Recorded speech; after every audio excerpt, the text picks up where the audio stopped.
Welcome to episode 17 of Storm the Norm, the fortnightly podcast where we pick up norms that come in the way of businesses succeeding in a disruptive world. I'm Narayan. And I'm Anisha Motwani. And today, Narayan, before we proceed further, I want to share an exciting new update with our audience. Starting with this episode, we are proud to announce our association with one of the leading consulting companies in the world, GT, Grant Thornton. Going forward, Storm the Norm will be powered by insights from GT Bharat and the rich and varied perspectives they bring to the table from the world of business. And let me tell you, this is a wide ranging partnership that's going to extend into many other areas as we go forward. And to seal this partnership, we have the CEO of GT Bharat as our special guest in this episode, but more on him later.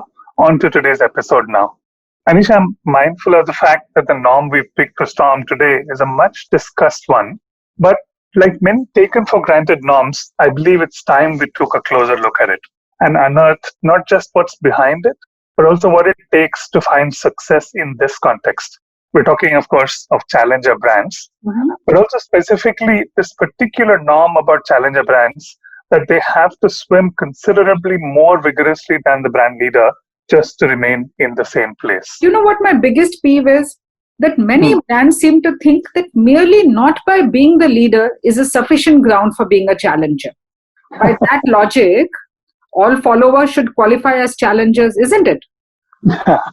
So, what aspects about the challenger brands do you see as being taken for granted? Let me hear you first. You have a way of being so direct, Anisha. I'm going to use a couple of anecdotes to make my points. Malcolm Gladwell has written an entire book about it, where he busts many myths that merely being David, i.e., a smaller underdog, is sufficient to beat a larger Goliath. And the most fundamental of those myths is the role of circumstances. Now, Goliath, being an unusually large person, would likely have had some traits of gigantism, including short-sightedness and slow movement.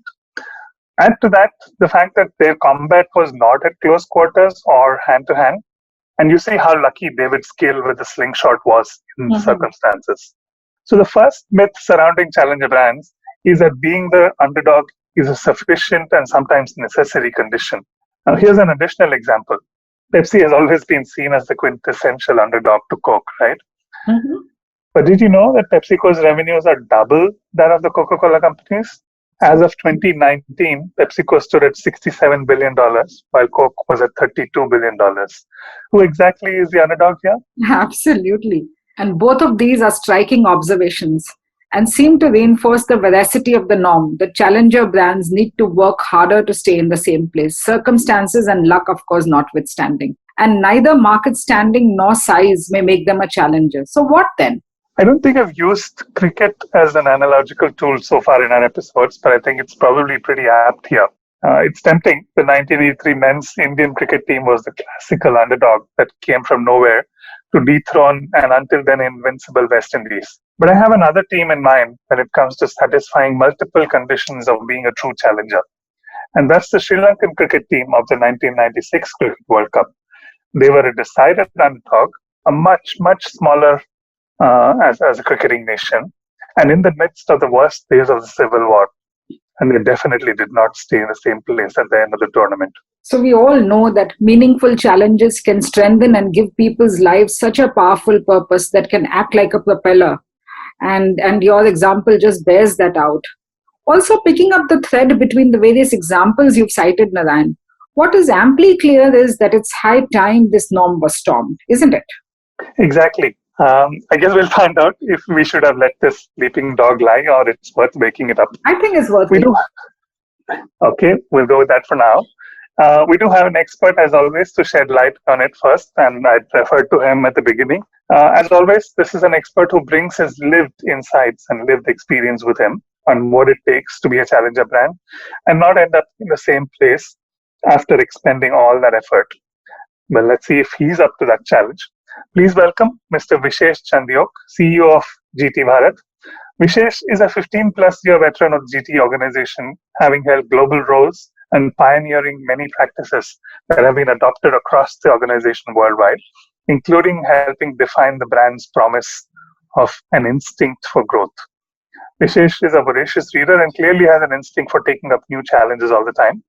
We're delighted to have Vishesh with us to unpack and storm the norm around challenger brands today. Thank you, Vishesh, for joining us. And we are delighted to have you not just as a guest, but as a partner in this episode. Yeah, thank you, Narayan, and thank you, Anisha. I think, for a firm that has always stood to challenge the status quo, as what we call status go at Grant Thornton, nothing could be more appropriate than partnering with people who want to storm the norm or storm norms generally. So absolutely delighted that we're doing this together. Great to be here with both of you today. I guess going back to Narayan's question, that challenger brands have to swim considerably more vigorously than the leader to stay in the same place. I obviously partly agree and partly obviously vigorously disagree. Definitely challenger brands have to swim considerably harder, but it's definitely not to stay in the same place. If anything, it's the incumbents who feel or would feel that they are really on a treadmill staying on the same place. Challenger brands are the ones who are gaining that ground over the incumbents. So therefore, I agree with the first part. Yes, you have to swim considerably harder, no question about that. And you ought to be willing to do that if you want to challenge anything, challenge any norm. But you're definitely making much more progress quicker in a challenger than you would as an incumbent. It certainly feels that way. Yeah, no, I was just going to pursue one of the things, Vishesh, that you said, and I love that you, right out of the gate, you've challenged the norm itself as a challenger. I guess my follow-up was actually going to be, is it because the challenger is a couple of paces behind the leader? Is that why there is room for forward movement, or it's irrespective of where the brand leader is? I think the brand leader, category leader, territory leader, has established a certain size scale.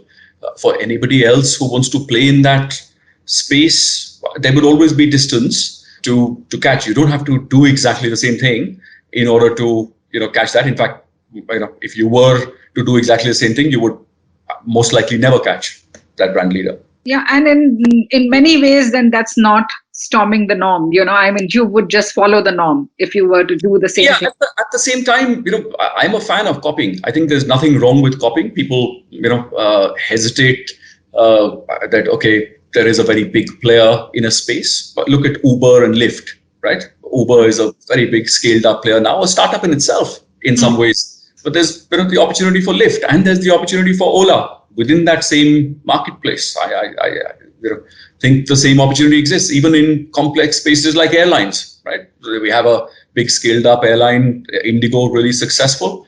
India could probably have two other such airlines. And there is a playbook out there on how to create a successful airline that at least Indigo and SpiceJet have shown in different ways. There's no reason why a challenger brand could not come up and copy some of the things they've done.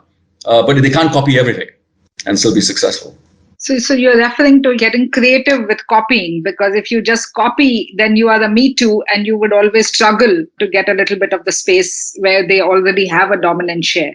So creative copying is you're giving a license for that, and that's something the challenger brands can do, is what you're saying. Absolutely, absolutely, and I think so. Size and scale does matter, and at the same time, you always have to know beyond that certain size. Size is absolutely irrelevant. You look at that airline space again that I just quoted. When Virgin entered the market, British Airways was a certain massive size. They came and changed the game. That your journey actually begins at home. It doesn't begin when you just arrive at the airport. And they changed that entire customer experience. I don't think anybody asks today how many planes does British Airways have or what revenues they have versus Virgin before deciding which one they want to fly. People fly one or the other based on first availability and second the experience. So in your space, Vishesh, you are a challenger brand taking on what we call in India the big four. The market is dominated. They're almost like the big four, and there are others. So what is it that you are doing differently? Yeah, so I've always considered the so-called big four tag a fallacy in itself. That we just seem to assume without questioning or understanding what is this big four. It's a tag that was relevant at a different time in a different business in a different market. All the four firms aren't global partnerships, but independent country by country, so-called member firms, right? In each country, which is the same for us and others in the marketplace. It used to be big, 12, became 8, 6, 5, now 4. And I would hesitate to say it is a dying breed. Therefore, anything that goes down that clip would be a dying breed just by that number, right? You can see that. Certainly, the so-called big four still dominate the listed company market in some Western markets, but that's not the position in China. That was never the position in India. And to whatever extent it is gravitating towards that in India is only because of this, misimpression that big equals quality. Of course, individually, each of those firms are credible, capable in audit and beyond. But there are many others who are equally capable of it, if not more. And even in terms of size, let me challenge another norm. In India, for example, our affiliate is now the 4th largest audit firm by market cap audited, by revenues audited, by audit fees, for NSE listed companies. So are we the, Indian Big Four?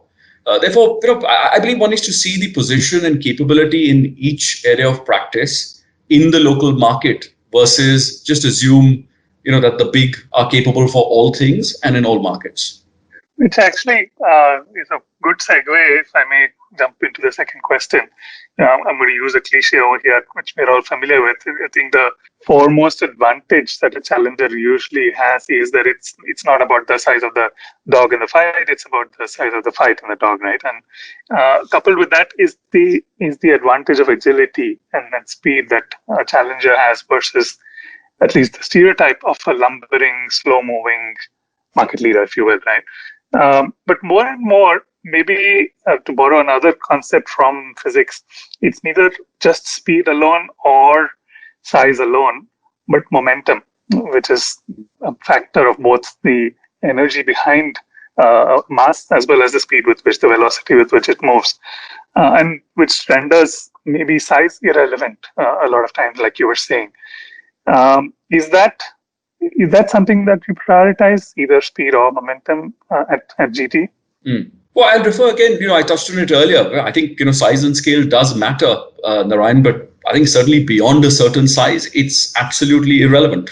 And what that certain size is depends on the market you want to serve. Speed matters to the market of fast growth companies. And again, within that, speed itself, I would say, is the ability for a service provider to mirror the agility of each client without compromising quality, right? Now, again, I go back to my example of airlines. Indigo talks about that fast turnaround time in order to achieve the customer objective of on-time performance, right? Without, of course, compromising quality. Is that on-time performance as important to someone, traveling with a full-service airline? Probably not, right? And that's why it's important to be clear about your market and what's important to your market. Certainly, speed, agility has been a big differentiator for us at Grant Thornton. The ability to deploy teams at short notice when someone calls you on a Friday and says, I want to begin a diligence on Monday, or I want a proposal tomorrow. The ability to deliver to tight timelines, to find solutions versus throw problems at clients. I think that agility comes from both structure and it comes from culture.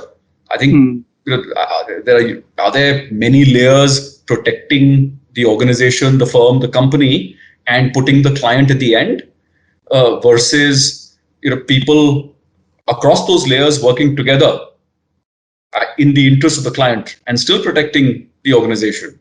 Is the culture one of listening to understand, or is that culture listening to respond to clients? I think incumbents, often suffer from trying to behave as if they are the adult and their clients are the children who ought to listen and be taught.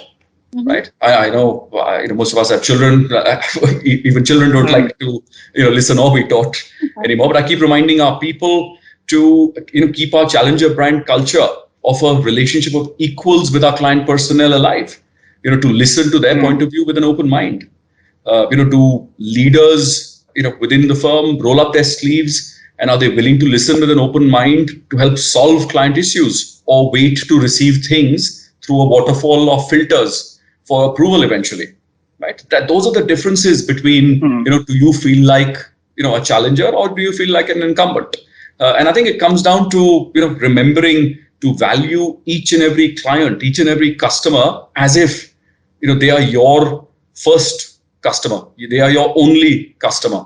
I think if you can preserve that, then you can keep growing, and size and scale would not matter. There is a certain amount of reassurance and trust that these big players, the so-called market leaders, bring. Okay, and inherent in using their services or products is that there's trust and there's consistency and quality. What would make me stop and consider somebody else? I'll again, probably draw a reference to another favorite book of mine, The Milkshake Moment. The milkshake moment is fascinating. It's about stories on how when businesses become big, they are forced to adopt policies that actually end up stopping people at the people who are at the front line of serving customers to focus on following process versus meeting unique customer demands. And I just said, customers have unique demands. Given, and the author, gives an example of his enjoying a vanilla milkshake, and he travels a lot. And most hotels, when he checks in, asks room service, first thing he wants to order is a vanilla milkshake, and most of them say they don't have it on their menu, right? And therefore, his the standard answer to his asking for a vanilla milkshake is no, not on the menu. But all of them are at the same time willing to serve him a glass of milk and a scoop of vanilla ice cream, right? Once he asks for that. And therefore, if only our people were taught not to say things are not possible, but let me check what I can do. Vishesh, one last one from my side, your future aspiration, brand leader or brand challenger, and why? I much prefer the place as an underdog in each fight versus the incumbent and believing you're destined to win. Even if we are the favorite and the stronger one, which is now often the case. That really stops us from taking things for granted and becoming complacent. Being comfortable with losing, should not be a problem, and I believe is not a problem. And I've, at the same time, never believed that we ought to win everything at any cost. At the same time, one has to have the culture to learn from every loss, so that we don't keep making the same mistakes, as cliched as that may be. So I'm very comfortable, always having that challenger brand attitude, irrespective of now becoming a leader, if not the leader, in many areas of practice. Yeah, absolutely. Lots to chew on, Vishesh. I think you just stormed this norm so well, and I'm delighted to have you with us. And thank you once again for sparing time and doing this. Thank you, Anisha. Thank you, Narayan. It was a pleasure. Anisha, listening to Vishesh, I think I'm even more convinced that the norm won't remain unchallenged for too long, even if prevalent conversation seems to indicate otherwise. I like the way he picked it apart methodically, with really relatable examples that seem to have, on the outside, nothing to do with business, but I think they were very relevant. Indeed. And so, as usual, what stood out for you from all the points that he made? Do not treat any tactic or framework as sacrosanct. Do not fall prey to formulae. And above all, to take neither success nor failure for granted. What about you, Anisha? What's your take on what Vishesh brought to the table, and what STN hacks do you have this time around? I'll start with this, Narayan. Being a challenger is a mindset. It's a state of the mind and not the state of the market. Like we started off in the beginning, how do we define challenger brands? Just by being a mere follower doesn't make you a challenger. So it's about an organization with a team having ambitions that are bigger than their resources and challenging the codes of the category or the cultural context to create a criteria for choice that favors them rather than the established leaders. They need to stand out. I'm going to break the flow a little bit, but thank you so much for reiterating that. I think it bears repeating multiple times. But how do you use that as a base for STN hacks? We've always been giving hacks to businesses and telling them that you can storm this norm too. If you are a challenger brand, this is what you need to do to be able to succeed. And in that spirit, the first one for me on this particular norm is about creativity of innocence. Hmm. The very first foundation of challenge is not experience but innocence, the ability to step back and question all the old assumptions afresh. Challenge them, in fact, and see which can really withstand the inquisition. To counter the reassurance and trust enjoyed by market leaders, they need more influential currency of curiosity, desire, re-evaluation, isn't it? Hmm. In fact, one of the other things that you can do is zero in on the benchmark leader or the leaders that you want to question and take out the individual elements of what the leader represents. Because there is a certain reason why people prefer them, and it's out there in public domain. So if you can focus on what you would like to challenge and use it as a blueprint to define your own unique identity. So in many ways, the Pepsi and Coke example that you shared bears this out, or even the Virgin Atlantic example from Vishesh. So in that way, challenger brands can capitalize on their creativity and imagination, while mature brands win when it comes to their lineage and experience. I like how you've used the word innocence in here. It's such a fresh take. I mean, usually experience is always seen as more important than a certain fresh naivete. But I love the creativity of innocence. What's the second one? The second one is about the power of reframing. Okay, the challenger brands have the luxury of looking at the category with a completely new lens and reframing the problem that they're trying to solve.